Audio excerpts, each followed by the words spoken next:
I got something to say.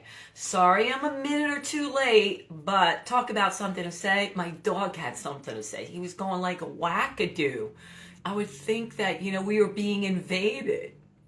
But I'm here now, and I'm very, very excited about my next guest. She is just the bomb. Somebody introduced me to her. Who was it? Okay, I got it. Shout out to Mary. And she's also an amazing photographer. She said to me, Sandy, I know I introduced you to a lot of people, but you gotta meet Jessica. Hey, Jessica. How are you? I was just bragging about you. I guess my Venmo sent through then. I was saying that our friend Mary Kate introduced us. She is the best. Yeah, and she said, Sina, I know I introduced you to great people, but you have to meet Jessica. All right, Jessica, before we go into it, I'm going to read this little bit of bio. Cool? Yes, let's do it. Jessica Harrington received her master's in public health. Oh, I did not know this. At Westchester University. I went there. Yay. She's the owner of Journey to Yourself, is a speaker and a stress management coach. Nobody out there has stress in their life right now. Not the people that listen to us. Through her career in education, she realized that we all have a common issue. Everyone at some point or another struggles with handling stress. Through her own life journey, Jessica created Journey to Yourself. All right, Jessica, I got to go right into it because this is not something I always do. Drink your coffee hot. So I made sure I went out with I am getting hot coffee. Now, I want to hear what you mean by it, but let me just tell you why. I like coffee. I don't like decaf, but I don't want all the caffeine, so I sip it slowly. So people think I'm drinking a lot of coffee, but it's the same cup since early this morning. But I heated it up for you, just so you know.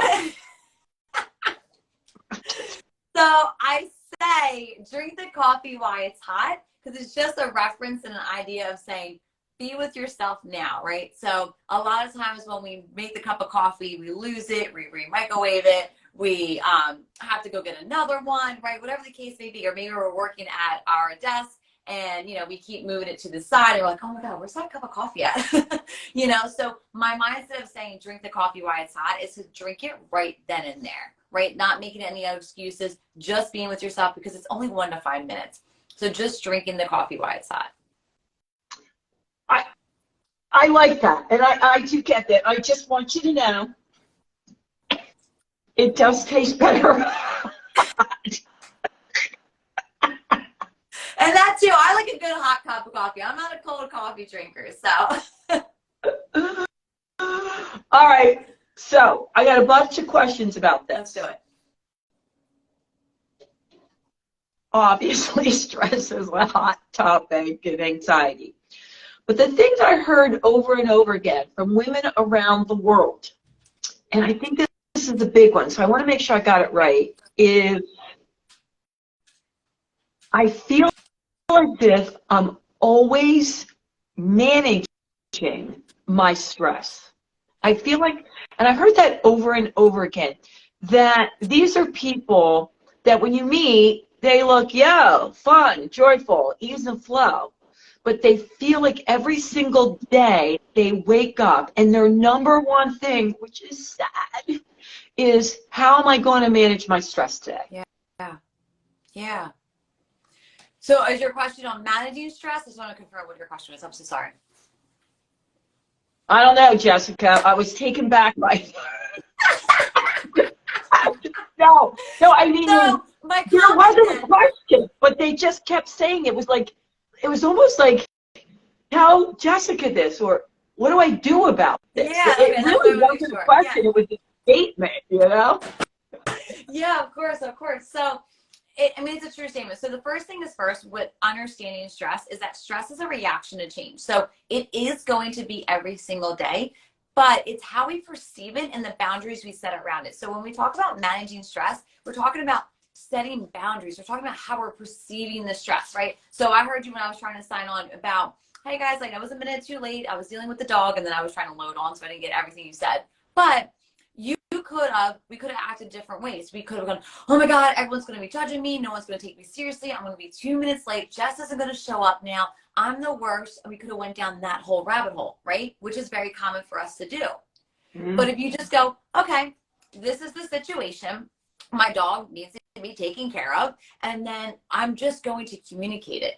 So the communication piece is going to be that boundary, that habit that you're putting in place. So it's going to find ways that I'm going to handle the situations in a healthy way. Because when I find those situations, I'm going to realize that that dog that made me 2 minutes late isn't really going to bother me. I'm not going to be as stressed about it. I'm going to forget even about that it was even a quote unquote issue because it didn't bother me, right? Because I put a healthy habit in place for it. Okay.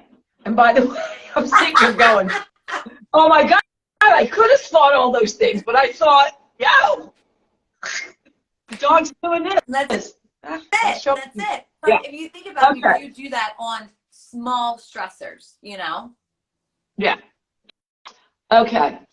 So many questions are coming up here. Hold on. We'll get to some of you. All right. So, which I always say all the time, are you sure? Question is, really? Is stress just always about change? That's it?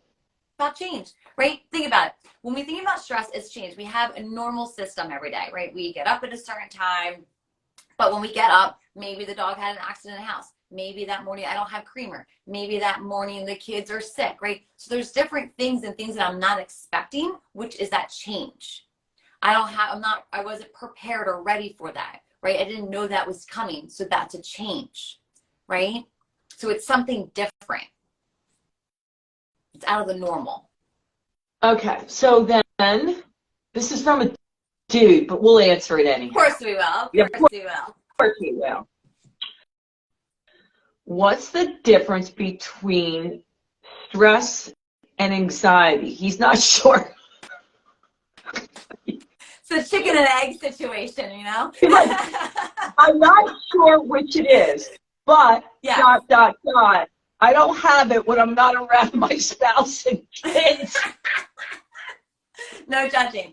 So think about anxiety. So anxiety is a reaction to stress. So when I'm in an anxiety state, I'm in a worried state. I'm thinking about the future. So I'm thinking about what might happen, what could happen, right? I'm having those possible conversations, right? It's, oh, I'm going to say this to my significant other. I'm going to say this to my boss. I'm going to say this to my friend. It's those conversations that haven't happened yet that we're thinking about over and over again.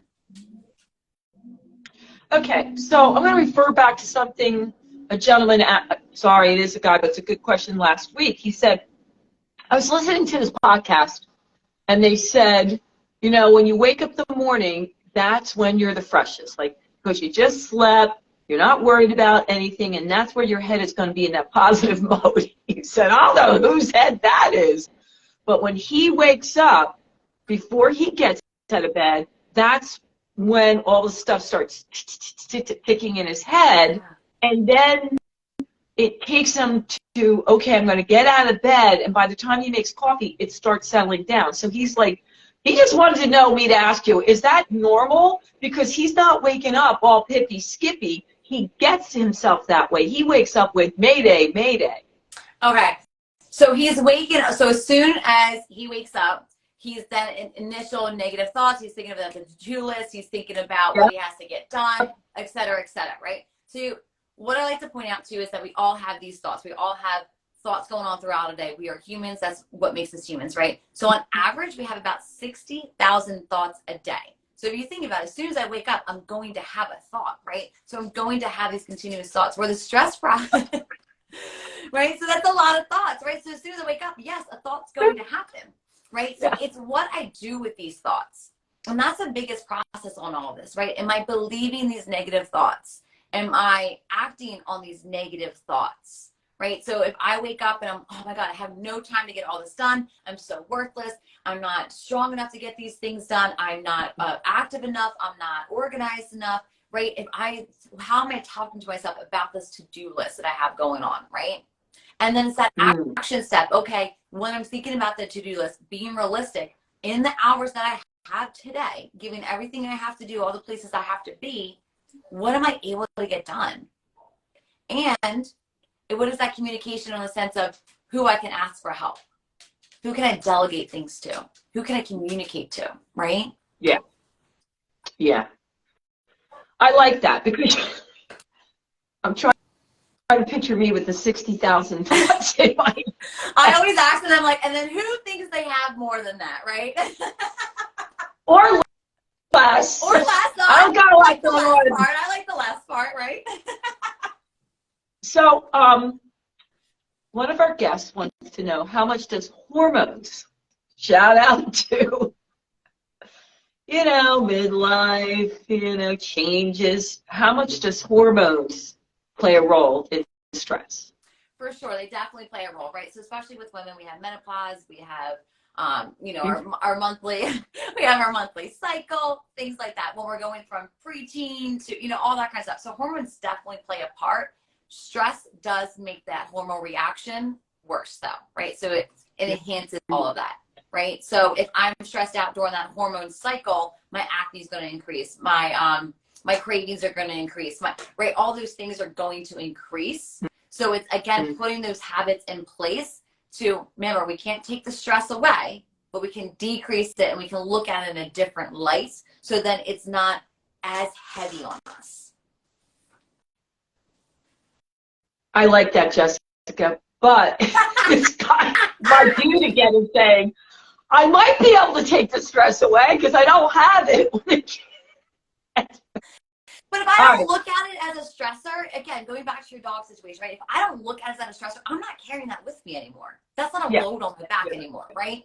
Yeah. So, technically on paper, it might be a stressor, but that was just a dog that needed to bark because they're protecting me. Okay, cool. So, guys, that's what I did today and next, right? It's just another thing where a lot of us, we might keep carrying that. It's the dog, it's the kids, it's the chores, it's the house, it's the husband, and we carry all of that, and that's where that overwhelming stress feeling comes from. By the way, shout out to this, asking for help. I think that's freaking huge. Thank you so much for that, because I can admit early on, I may or may not have been a little stubborn of feeling, since I'm in the health and wellness arena, I should be able to figure out on my own. What was I thinking, Jessica? I mean, who am I? Well, you got to think about that. Coaches have mentors. Coaches have coaches, right? Well, that's what it is, right? So even, thanks, Natalie, for this, by the way. It's one of my dearest friends. Yay. So yeah, asking for help is huge because it's kind of like what you just said, right? Because I'm in this field, I should know everything. That's how realistic is that, right? That doesn't make any sense. If I'm a mom, I should know everything. If I'm a wife, I should know all these things, right? It's not realistic. And the thing is, even if I do know all of it, even if I am that best at that, why do I have to do all of it? Why is it all on me? I don't know. You tell me. Right, so think about this, right? So think about this. If I am the cook of the house, right? And I want to enjoy dinner. We've all cooked Thanksgiving dinner. We all do those things, right? We host these parties. How often are you just hosting, and how often you actually enjoy the people around you? Now, a lot of us, especially as women, we like to do these things. We love to cook. We love to prepare. That's great because we want to see those people eat our food, and we're like, oh my God, that was the best, right? We want that. But when I'm focused on cleaning and I'm focused on the next to-do list, how often am I actually enjoying that, right? Yeah, you're right, because some events I'm like, what? Where did it go? Everybody left. I didn't even get to sit down and enjoy. What was I thinking? And a lot of pieces when it comes to asking for help, it's giving up that control, which is the stress part, right? And realizing that someone else, one, can do it. Two, they're not going to do it your way. And that's okay, because there's more than one way to do something. And I think that's also where we get a lot of stress from. It's, oh, well, you can only fold left to right. Well, no, you can fold right to left, and that's okay. It's still going to get done, right? You know, dinner can still, maybe you can't make the whole chicken parm, but you know what? Frozen pizza still is edible, right? So it's still finding those ways that I'm asking for help. But right, I'm telling you, right? Maybe I'm the cook and they can't do the chicken parm. Okay, well, we can eat frozen pizza if that helps me when I get home from work, right? So it's finding those kind of ways of communication, asking for help, but making it into a realistic thing that they also can do, right? Yeah. I like that. You're right, and I do think it's a tough one. But after years and years of slowly asking for help, I'm good now. Like it just took me a long time to get there. All right, so we talked a little bit about of why you got into this area, but was there a time that you were like, oh my God, there's just so much stress, I can't take it, and that's why you're like, wait a minute, you know, I got to deal with this, and I definitely want to help others. So it's so funny because that's not what happened, but because that's not that's not the only. I don't even have stress. I don't know what you're talking about. It's not a real thing. No, it's what it was is it's the thing when we think about stress a lot, we kind of think it's at that chaotic moment. When that's not the only time you have stress. A lot of times when people are like, oh, I'm not stressed, I'm not super chaotic, I'm not screaming and yelling. Well, that's not all stress is, right? It's that stress is that engine that keeps on going and going. And if you keep it going, then you get to that burnout rate. So my mindset was I was at that person, right? I was working full-time, working part-time, volunteering, trying to start a business, right? Doing all the things that you're supposed to do, eating healthy, working out, doing everything that they tell you to do. And because I was doing the train and kept going and going, I couldn't realize why I was so tired. I was doing what everybody else does. You work, you go to school. That's what you're supposed to do, right? And so fast forward, I was getting so tired, fell asleep at the wheel, and got in a car accident. Went to the doctor. Wait, literally fell asleep at the wheel? Yeah. Got in a car sorry. accident. No, it's fine. Listen, we learn, we keep going. Everybody was safe. It was a reality check, right? That was my reality check. And it was go to the doctors. And that's what I said. I said, I eat healthy, I work out, and going to school, doing all the things. I'm doing the check boxes. This is what you're told to do in your 20s, right? And did every blood test, thyroid, et cetera, et cetera. And that's when he had the conversation with me going, let's talk about what you do every single day and how much sleep are you getting? And how much time are you actually taking care of yourself? And you need to change your lifestyle. And he actually diagnosed with me at that time, it was chronic mono. Basically, I was just burning myself out. So outside, I was just a person that was super happy and just walking around and doing everything. So it was very weird for me to be, like you said, I wasn't at that chaotic state. So it didn't make sense that I was stressed out and created burnout in my life, right? So I love that you said it because it's not just that chaotic state. It is that person that does it all and doesn't stop. So before you fell asleep at the wheel, you just thought, this is what I'm supposed to do. It's okay if I'm tired, right? I mean, because that's what you're doing. You're trying to make it. That, right? Yeah. You're supposed to work till 8 o'clock at night and get the project done because you're supposed to, right? And then I'm supposed to take care of the kids, and then I'm supposed to do the house because that's what everybody does. Everybody lives on just a couple of hours sleep because it's normal. You're just doing what you're supposed to do, and adulthood just sucks that way. But where does that get you? You know, this young lady who's emailing me here, because some people email me too. I love that. Yeah, is saying that it was almost, it's a badge of honor in her family that you can go on just that amount of sleep. And that if you say you got 7 or 8 hours sleep, you really must not be caring about what you're doing, working hard, providing. She's not sure how to change the dialogue because when she even brings it up to her husband or her mom, it's like, this is what we do. Yeah. This is what we do. And so what I always say to that one is, it's like, okay, so even at work, right? When people go, oh, I work 60 hours, 70 hours a week, my mindset is, well, why are you not getting things done in that 8 hours? Why does it take you that long? Isn't that what you should be asking yourself? Why it takes you that long? If you're that good and this is something that you work that hard on, why does it take you so long? Because you're doing more. You're doing more than you have to do. You're not delegating. You're not asking for help. You're doing the things that you don't have to do. Yeah. You're making it to that perfection where you don't have to. Right? Yeah. And you know what? I want to tell people out there because I was known as the energized body, and I love what I do, and I'm high energy. But what people didn't know, and I did get criticized from some of well-meaning, let's call it, family members and friends. I sleep at least 7 hours a night. Always have. Yeah. And 8 hours. I was very much about work hard, play hard, rest hard. And there are many people that do the same thing. You know, I get up, I only need this much sleep. Well, they might, but I needed 7 or 8 hours of sleep. Yeah.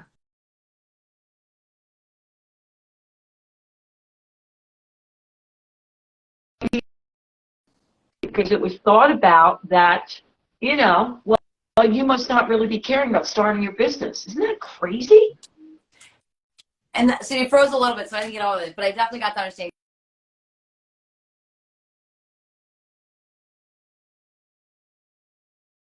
Here we go again, but we're not. Yeah. It's play hard, work hard. Play hard, work hard, and rest hard. Like, that's balance, right? And that's what people are looking for. People talk about that work-life balance, but what does it mean? So it's not that you can't work really hard. It's not that you can't, get things done. But, like I tell people too, what are you working for? If you're working that hard to have that house, to have that vacation, to, so do this and support people, are you actually enjoying it? Yeah. When did you actually enjoy that brand new couch that you bought, or the brand new thing outside the patio? Like, when do you actually get to actually enjoy it? Yeah, I want to enjoy it then, not, someday, Yeah. All right, so Jessica, tell us about what you do right now. They want to know with your clients or groups, because I know you do a little bit of everything. I know you're speaking, but it's with your coaching. Is it one-on-ones or is it in groups? What do you do right now? So I do both. So I do the one-on-one coaching individually. So just someone like, a mom, an entrepreneur, people like that, they're just trying to find that busy hat and trying to find that balance of trying to create habits on things that are in their life. So I have ones that have a side hustle, maybe they feel like they're, can't communicate with others in their life. How do they even start to make time for themselves? That's my one-on-one coaching. And then I also go into corporations, and I have a 6-month series workshop where I work with them on a group workshop basis, 45 minutes.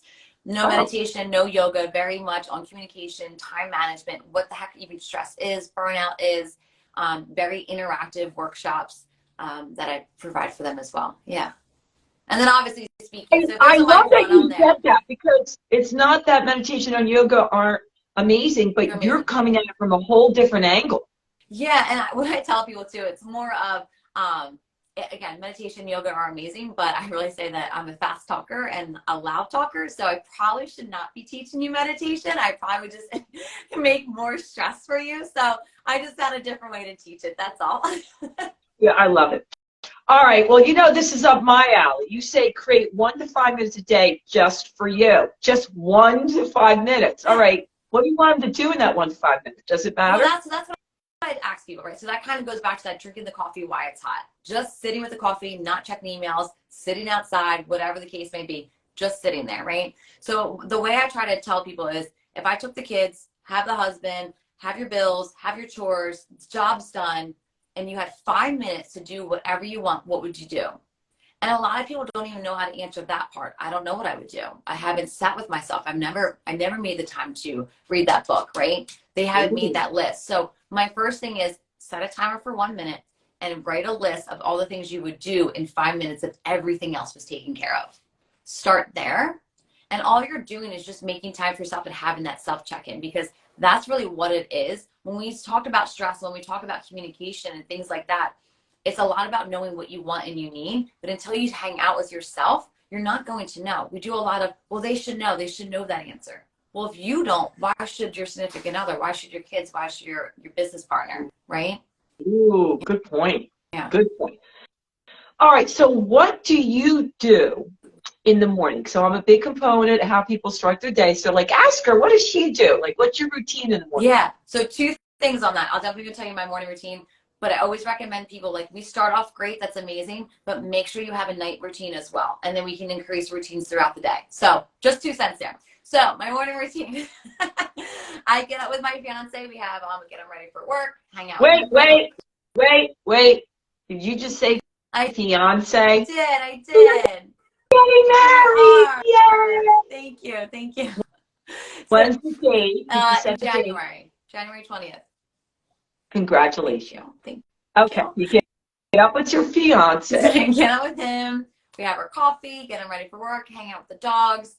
I always read in the morning, I do my journal, do a little workout. We get up at 5, by the way. Now, that's why there's a little extra. But I also want to say that all of this isn't 30 minutes of working out and 30 minutes of reading, 30 minutes of running. Some of it's only 10, some of it's only 15. It depends on what I'm doing that day because I also do my daily cleaning. So I always say, what are your must-haves that you have to get done? I love when my dishes are done. I love when my counters are wiped. Like those are things that I must do every morning. So I do my must-haves in the morning as well. I call it my bare ass minimum. My bail. My bare. All right. So now, which I love, what do you do at night? You said, we don't want to just start our morning and then go, meow. Exactly. You got to do your check-in at night. So we're definitely we're definitely an old couple. We watch Jeopardy and then we watch Wheel of Fortune. And then I read a book I get my night tea and read my book for about half an hour. And then I go into the bed. About like 8:30, 9 o'clock. That is the cutest thing. You watch, I don't know anyone that watches Jeopardy. I did think that was like, not anything wrong with it, but I thought it was like a grandparent type thing. So that's adorable. Are you guys really good at it? You're probably really good at it. He's a lot better at it. Wheel of Fortune's more my jam, but. Oh, Jessica, I'm so glad Mary Kate connected us. I'm so but glad I know, but I want to make sure we get in how they can find you, reach you, follow you, everything. Just let me know. Yeah, of course. So obviously my Instagram handle is Journey to Yourself 101. So always follow me on there. And then I also have a podcast called Stress Less with me, Jess. Oh, it's called Stress Less? Oh, I love that. With me, Jess? Yeah. That's awesome. Okay, and so how about if they wanted to reach you for coaching? Yeah, of course. So all my contact, my personal email is on my website. All my coaching information is on there. So if you go to journeytoyourself.net, it'll have literally my direct email. Everything's on there as well. Love it. All right, Jessica, thank you so much for being on. And my hey people, don't worry if you didn't hear this from the beginning. When we're done here, I will record it and then I will post it on Instagram, Facebook, Twitter, LinkedIn, so you'll be able to see it everywhere. And Jessica and I would really appreciate you following and rating it. It will mean so much to us. And until next time, you know what I'm going to say. Bye, Jessica, and toodles. And now the internet god says toodles.